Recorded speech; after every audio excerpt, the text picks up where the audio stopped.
आप सभी का smart smart study with NR sir के यूट्यूब चैनल पे आपका हार्दिक स्वागत है। आज अपन पढ़ेंगे भाजकता के नियम। आज पार्ट फर्स्ट पढ़ेंगे भाजकता के नियम। सबसे पहले दो का भाजकता का नियम, दो के भाजकता का नियम। अब सबसे पहले आ रहा है कि दो के भाजकता का नियम क्या होता है। तो जिस संख्या के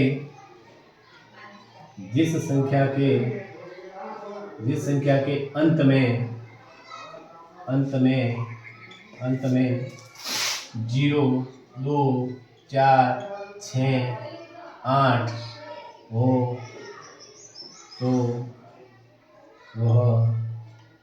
तो उसमें 2 का पूरा भाग जाएगा। 2 का पूरा भाग जाएगा। जैसे 10 इसमें 2 का पूरा भाग जाता है। जैसे 24 इसमें 2 का पूरा भाग जाता है। जैसे 36 इसमें 2 का पूरा भाग जाता है। जैसे 48 इसमें 2 का पूरा भाग जाता है। जैसे अपन ले लिए 22, इनमें क्या है 2 का, जिससे देखो इसके अंत में क्या है 0, 2 का पूरा भाग जाएगा। इसमें क्या है 4, 2 का पूरा भाग जाएगा। 6, 8, 2 ये लिखा हुआ है कि 2 के भाजकता का जिस संख्या के अंत में 0, 2, 4, 6, 8 हो तो उसमें 2 का पूरा भाग जाएगा। ये 2 के भाजकता का नियम है। फिर दूसरा आता है 3 का। 3 के भाजकता का नियम। 3 के भाजकता का नियम क्या होता है कि जो संख्या दे रखी है, जो संख्या है उसके योग में 3 का पूरा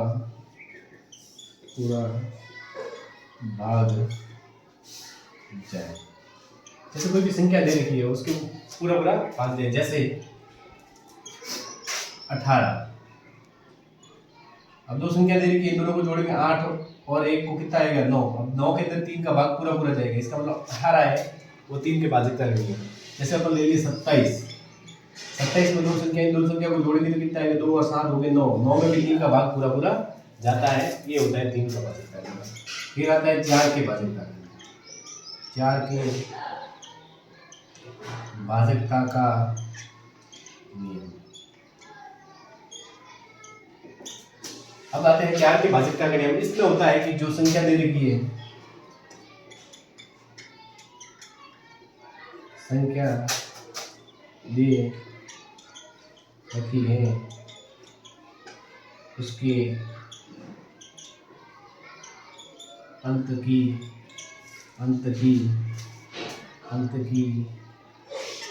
2 संख्या में 4 का पूरा भाग जाना चाहिए। चाहे कितनी भी बड़ी संख्या दे रखी हो, कितनी भी बड़ी संख्या दे रखी हो, अगर उसके अंदर जा रहा है भाग तो उसका मतलब पूरा भाग जाएगा। जैसे 3, 6, 9, 2, 8। अब जैसे इसके अंतिम 2 अंक है, इसमें जा रहा है कि देखो 4 का भाग इसमें 7 बार पूरा जाएगा। इसका मतलब ये पूरी 4 से भाजकता है, मतलब ये 4 से कट सकती है, ये इसके भाजकता का नहीं होता है। चौथा होता है 5 के भाजकता का नियम।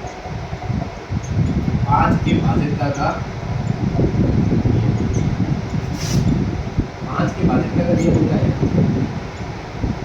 जिस संख्या के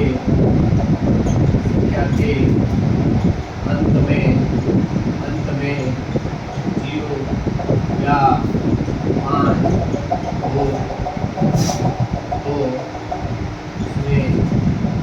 उसमें 5 का पूरा भाग जाएगा। 5 का पूरा भाग जाएगा। जैसे मेरे 10 तो इसके पीछे क्या 0 है, इसका मतलब 5 का पूरा भाग जाएगा। अंतिम अंक क्या है 5 है, इसमें पूरा 5 का पूरा भाग जाएगा। अगला नियम है 5 का 6 के भाजक, 6 के भाजक का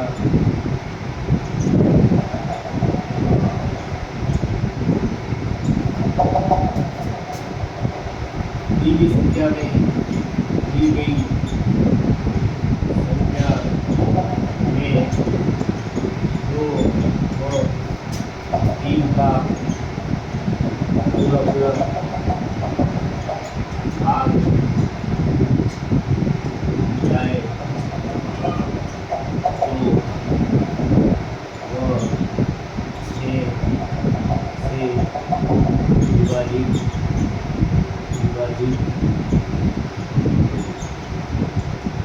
कोई संख्या दे रही थी, उसके अंदर क्या होना चाहिए कि 2 और 3 का पूरा पूरा भाग, 2 और 3 का पूरा पूरा क्या जाना चाहिए, भाग जाना चाहिए। उससे क्या हो जाएगी, बिल्कुल हो जाएगी। जैसे अपन ले सकते हैं 57 30। अब इसके अंदर देखो, इसको जोड़ेंगे, 3 के भाजकता करेंगे, 2 के भाजकता करेंगे, क्या कहते हैं 0, देखो उसके अंदर 0 आ रहा है, इसका मतलब 2 से कट जाएगी। फिर कह रहा है ये 3 के भाजकता करेंगे, क्या कह रहा है जो संख्या दे रही है उसके योग में, इसके जोड़ेंगे 5 7 12 3 15, 15 के अंदर 3 का भाग पूरा पूरा जा रहा है, इसका मतलब ये 6 से भाग से विभाजित। फिर आता है 8 के बाद, 8 के भाजकता का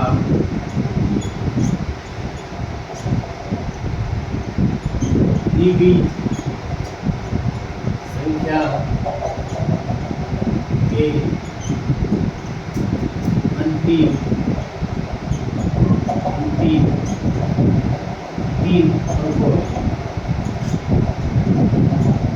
अंकों में 8 का भाग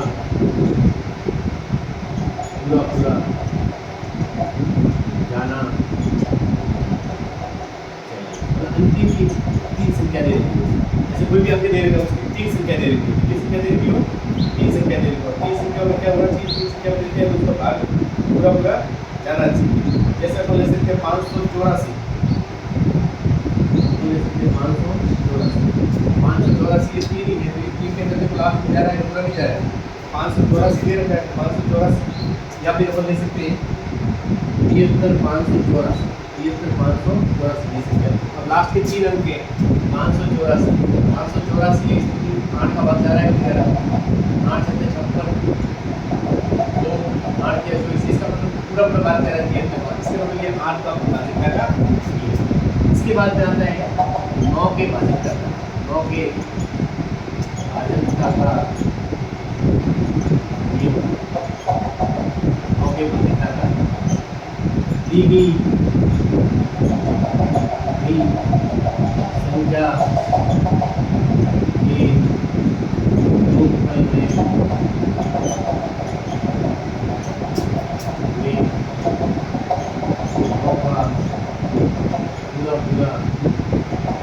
पूरा पूरा भाग जाए।